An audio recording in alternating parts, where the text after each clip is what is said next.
সকলোকে নমস্কাৰ জনাইছোঁ মোৰ অন্য এটি ভিডিঅ'লৈ। আমাৰ গাঁৱৰ নামঘৰত শ্ৰীমদ ভাগৱত গীতা কথা ব্যাখ্যা অনুষ্ঠান আৰম্ভ হৈ আছে 4দিনীয়া কাৰ্যসূচীৰে। আজি শেষৰটো দিন, তাৰে কিছুমান মুহূৰ্ত আপোনালোকৰ মাজলৈ আগবঢ়ালোঁ। এয়া প্ৰভুজনাক নামঘৰৰ ভিতৰলৈ আদৰি আনি দিছোঁ।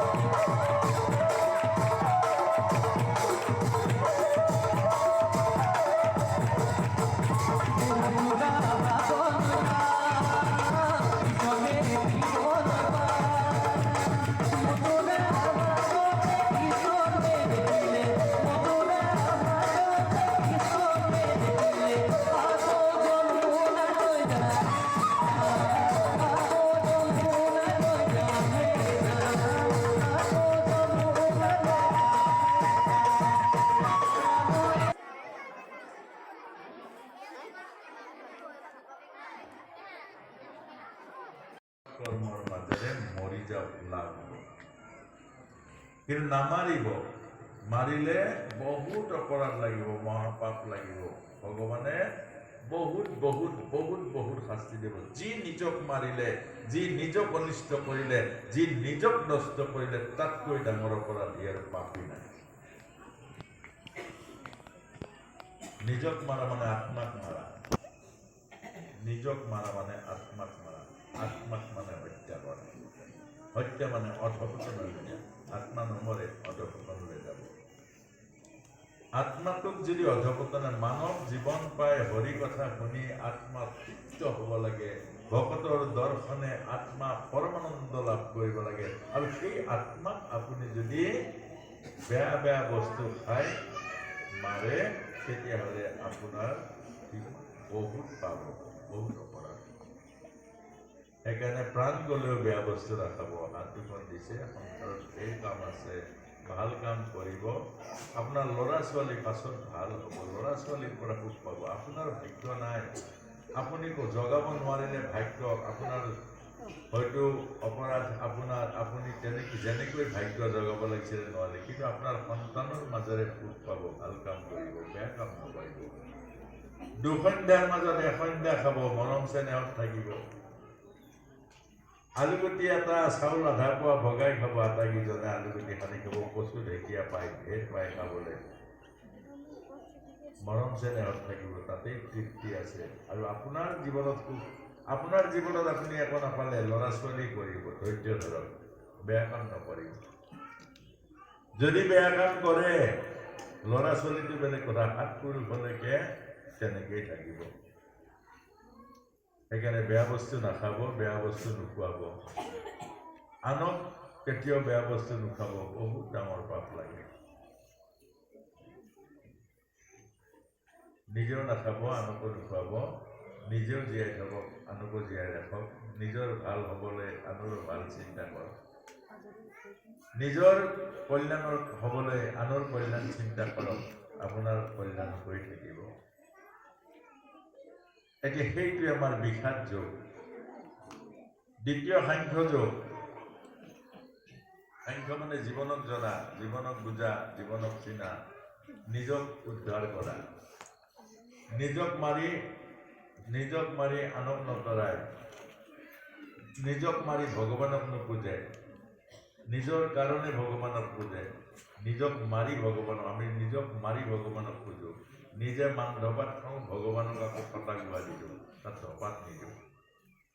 ভগৱানক আমি মান ধপাত নিদিওঁ, আমি মান ধপাত খাওঁ। ভগৱানক ভাল বস্তু দিওঁ, আমি বেয়া বস্তু খাওঁ। নিজক মাৰি ভগৱানক নোপূজে, নিজৰ মাজত ভগৱান আছে। আৰু নিজৰ মাজত থকা ভগৱানক মাৰি দিলে বাহিৰৰ ভগৱান কাহানিবাই নোহোৱা হৈ যাব। সেইকাৰণে নিজক তৰাই ভগৱানক পূজা কৰে।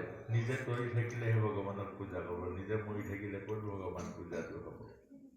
সেইকাৰণে নিজে বেয়া বস্তু নাখাব, নিজক চিনক, নিজক বুজক, আৰু নিজক সুৰক্ষিত কৰক, নিজক আগবঢ়াই লৈ যাওক। সেইকাৰণে নিজক নামাৰিব, নিজক চিনক, নিজক বুজক, নিজক চাওক। এইবোৰ আমি গীতাৰ সাধনাবোৰ দিছোঁ। মেডিটেশ্যন কৰক, য়োগা কৰক, ধ্যান কৰক, নিজক বিচাৰি পাব। তৃতীয় অধ্যায় কর্মযোগ, অর্থাৎ যি কর্মই আত্মাক আনন্দ দিয়ে, যি কর্মই আত্মাক তৃপ্ত করে, যি কর্ম কৰিলে আত্মা উদ্ধাৰ হয়, ঊৰ্ধ্বগতি হয়, সেইবোৰ কৰ্ম কৰক। গাধৰ নিচিনা কাম নকৰিব। গাধই চন্দনৰ বজা নিয়ে, খাই ঘাঁহ, চন্দন পিঠিত থকা চন্দনৰ গোন্ধ জীৱনতে নাপায়। সেইকাৰণে গাধৰ নিচিনা কাম কৰিলে আমাৰ জীৱনটো অথলে যাব। নিজৰ কাৰণে, অৰ্থাৎ আত্মাৰ কাৰণে। নিজ মানে আত্মা, দেহ নহয়। দেহৰ কাৰণে কাম কৰা মানে পৰৰ কাৰণে কাম কৰা। যি মানুহে দেহৰ কাৰণে কাম কৰে অন্তিমত জীৱৰ লগত একো নাযায়। সেইকাৰণে আত্মাৰ কাৰণে কাম কৰক, জীৱৰ লগত চব যাব, দেহৰ কামত নাযায়। সেইকাৰণে দেহৰ বাদ দি আত্মাৰ কাৰণে কাম কৰক। প্ৰতিটো কৰ্মই আত্মাৰ লগত যাব, আৰু শুভ কৰ্ম আত্মাৰ লগত যেতিয়া সংস্কাৰ ৰূপে যাব, পাছৰ জন্মত সেইবোৰ ফল ভোগ কৰিব পাৰিব। জ্ঞান কৰ্ম সন্ন্যাস চতুৰ্থ অধ্যায়, অৰ্থাৎ গীতাৰ জ্ঞান হ'ল ই সৃষ্টিৰ আদিৰ পৰা আছে, অন্তলৈকে থাকিব। অৰ্থাৎ সৃষ্টি অন্ত নহয়, ঘূৰি থাকে। সেইকাৰণে গীতাৰ জ্ঞান অবিনাশী জ্ঞান, আৰু আত্মাও অবিনাশী, জীৱনো অবিনাশী। আৰু সেই গীতাৰ জ্ঞানে আত্মাৰ জ্ঞানে যদি দুইটা লগ লাগে, তেতিয়া পৰমাত্মা হৈ যাব। অৰ্থাৎ আপুনি ময়ে ভগৱান হৈ যাম। ভগৱান মানে হ'ল আনন্দ মূৰ্তি। ভগৱান মানে আনন্দ মূৰ্তি। মোৰ যেতিয়া পাব লগা নাথাকিব, দিব লগা নাথাকিব, তেতিয়া ময়ে আনন্দ স্বৰূপ হৈ যাম। গতিকে এইটোৱে আমাক শিকাইছে যে জ্ঞান কৰ্ম সন্ন্যাস, অৰ্থাৎ জ্ঞান হ'ব, অহংকাৰী নহবা।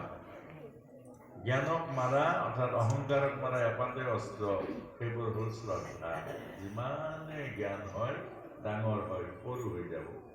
সমাজে যিমান ডাঙৰ পাতে আপুনি সিমান সৰু হৈ যাব। সমাজে আপোনাক ওপৰত উঠিলে আপুনি একদম চৰণত ধৰিব, তলত থাকিব। সমাজে আপোনাক যিমান মান সন্মান দিয়ে, সকলো মান সন্মান আপুনি প্ৰভুৰ চৰণত দিব।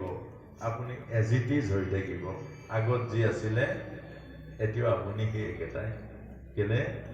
এইবোৰ প্ৰভুৰ সেৱা। প্ৰভুৰ সেৱা মই মোৰ দৰে কৰাইছে, মান সন্মান দিছে, প্ৰভুৱে পাব, মই নাই কৰা। এইটো হ'ল সন্ন্যাস,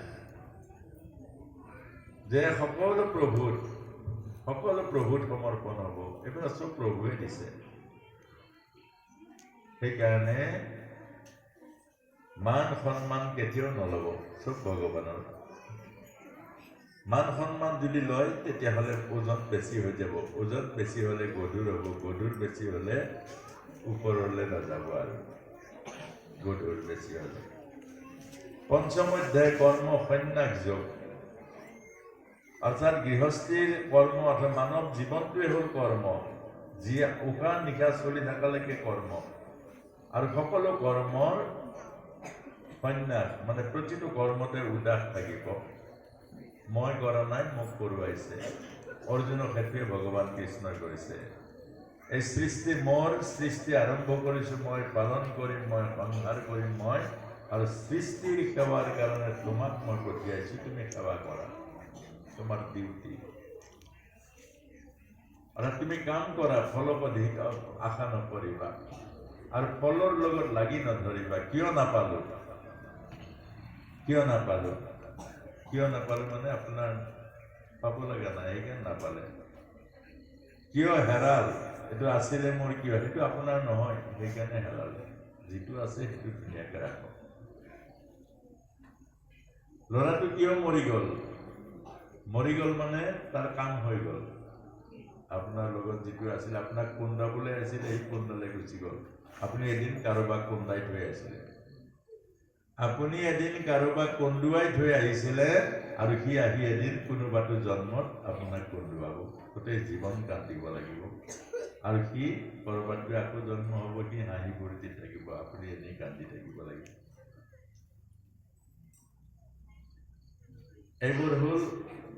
এইবোৰ হ'ল আমাক। সেইকাৰণে সন্ন্যাস, কাম কৰিলেও ফলটো পালে, ফলত লাগি নধৰিব, লাগিলে মৰি যাব। কিন্তু সুন্দৰ জীৱন, যদি গোটেই জীৱনটো হতাশাত খেদায়, তেতিয়াহ'লে জীৱনটো পাৰ হৈ যাব, উপভোগ দায়িত্ব কৰ্তব্যবোৰ থাকি যাব আকৌ নোৱাৰি কৰিব। ষষ্ঠ অধ্যায় ধ্যান যোগ। জীৱনৰ লক্ষ্য উদ্দেশ্য আগত লৈ আগবাঢ়ক। জীৱনৰ এটা 80 বছৰ হৈছে, আপোনাক কি লাগে? লগা বস্তুটো বিচাৰক। ক'ৰ লগা বস্তুবিলাক বিচাৰিব? হাতে বাটে শিলগুটি গতালে পাছত শিলগুটিগাল কামত আহিব জানো? ৰাস্তাৰে গৈ গৈ শিলগুটিগাল ফুটালে আনিব, আনি এইগাল কি হ'ব? সেইগাল মহাভাৰত হ'ব, গলক্ৰ হ'ব। গতিকে সেইবিলাক নুবুজিলিব। যিটো কামত আহে সেইটো বুটলক। আমাৰ সংসাৰী লোকে কামত অহা বস্তুবিলাক যাবলৈ 4 দিন আছে, খাবলৈ লাগে 1 কেজি চাউল, 1 বস্তা পালে 2 বস্তা গোটাই। কেলে গোটাই? কেলে গোটাই আপুনি নাজানে। সংসাৰী মানুহৰ পগলা। কেলে গোটাই নাজানে। সংসাৰী মানুহ হ'ল পগলা, কেলে গোটাই নাজানে। চিতাত গৈ দেখি আছে মানুহ মৰি আছে, জ্বলাই আছে, নিজে মৰিম বুলি নাভাবে। নিজে মৰিম বুলি কেলে নাভাবে বাৰু? চব মৰি আছে মানুহ, নিজে মৰিম বুলি নাভাবে। সেইকাৰণে কৈছে ধ্যান যোগ। যিটো বস্তু পালে জীৱন ধন্য হ'ব, যিটো বস্তু পালে জীৱন উদ্ধাৰ হ'ব, সেইটোক লক্ষ্য কৰি আগবাঢ়ক। ভাগৱতে কৈছে সত্যম পৰম ধীমহি। সেই সত্য ভগৱানক লক্ষ্য কৰি আগবাঢ়ক। ভগৱানক পাব, লক্ষ্যটো স্থিৰ কৰক। এইফালে গৈছে, সেইফালে গৈছে। প্ৰথম গ'ল ল'ৰাৰ বিয়া পাতিব লাগে, একদম বিয়া গ'ল, ল'ৰা বিয়া পাতিলে। তাৰপিছত আকৌ নাতি হ'ব লাগে, নাতি হোৱাৰ পাছত আকৌ ছোৱালী বিয়া দিব, ছোৱালীৰ আকৌ নাতি হ'ব লাগে, নাতি হোৱাৰ পাছত ল'ৰা। সীমাই নাই আৰু এৰিয়ে নিচিঙে। আমাক বহুতে কয় প্ৰভু আৰু ৰিটায়াৰ হোৱাৰ পাছত আৰু আপোনাৰ লগ লাগিব। এইটো সত্য, সঁচা, একেবাৰে সঁচা। এই ৰিটায়াৰ হোৱাৰ পাছত আপোনাৰ লগ লাগিলে, তাৰপিছত ৰিটায়াৰ হ'ব। ছাৰ ৰিটায়াৰ নহয়, তোমাৰ কি ক'ব, গৰুকেইটাতে লাগিল ন, গৰু বিক্ৰী কৰি দিয়ক। আপুনি গ'লে কোনে চাব? আপুনিতো যোৱাটো খাটাং। আর জোয়ার দিনা কি হব? সিদিনা আপনার কি হব? লগত কোন যাব? গরুকেইটা যাব? নে ব্যাংকের একাউন্টটো যাব? নে কি যাব? ইমানো করা হয়ে আছে গেলে, সেই কথা বুঝি নাপালে কি হব? আর কিমান বুঝাব? আর এই ঘুরি ঘুরি আকৌ একেটাই হয় হয় হয় হয় ইয়াতে হয় হয় একেবাৰে সঁচা কথা, একেবাৰে সঁচা কথা। একো ঘৰত গৈ পেলাই আকৌ মিছাটোত লাগি যায়।